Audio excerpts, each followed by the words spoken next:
So in this Republic Day Parade 2026, we will see some unmanned vehicles which are being controlled remotely from the command center, and they are going to be given to the infantry.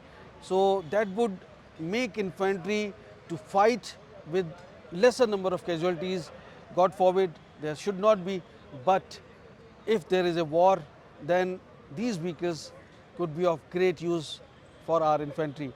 So the contingent commander who is leading this contingent, Captain Vikas Yadavji, is with me, and I am so privileged and proud to have him. Thank you, sir. Welcome to National Defence, sir. Thank you, sir. Please tell me about your vehicles, the 4 in number, how it's been, their participation, how you feeling about it.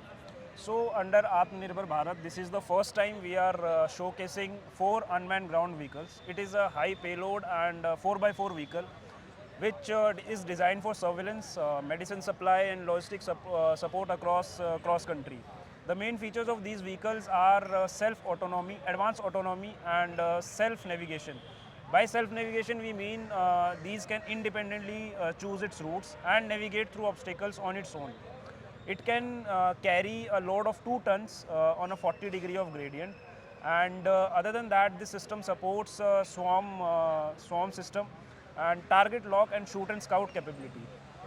Other than that, we can, as I was telling you, that infantry ke andar we will be getting these vehicles, so we can mount mission oriented payloads and weapon system, which will reduce infantry casualty in the future, because infantry is an arm which fights on ground, and the last 100 to 200 meters of battle, to reduce the casualty in that battle, we are inducting these vehicles under the new program of Atmanirbhar Bharat.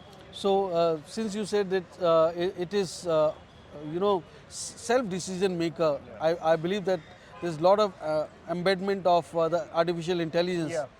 We'll be operating these vehicles through remote systems at a distance of 2 to 3 kilometers, and this system has a range in which it can be operated from 3 to 15 kilometers of range distance. So they can also be integrated with mechanized columns, they can also be integrated with other weapon systems? Yeah, they can be integrated with mechanized columns. We can, as I told you, we will be using these vehicles for logistic support, and as we are mounting weapon system also, so these can be used both for logistics, for medicine supply, we can say, and to fight also in combatant role. So can you also please tell us some background about these systems, how they were being developed, and because it's Make in India, Yeah. so I think many of my youngsters, young scientists, they would be very encouraged to develop such systems and carry on the further development.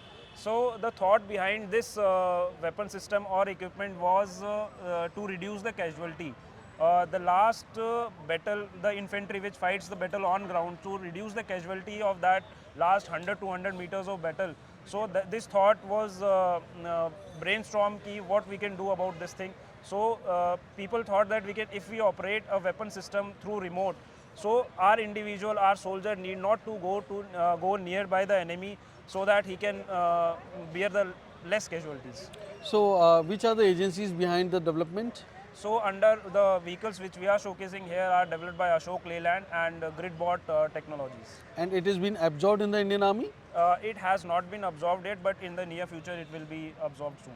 I hope so. Such weapon systems are the need of the hour, because ultimately we have to be prepared 100% with unmanned warfare, and it should always be the aim that first of all there should not be any wars, we should have such a potent military power, but secondly, in case if there is a war, then we should have the winning edge, and these weapon systems in today's battle scenario prove very fatal for enemy, and simultaneously they save our army men's lives.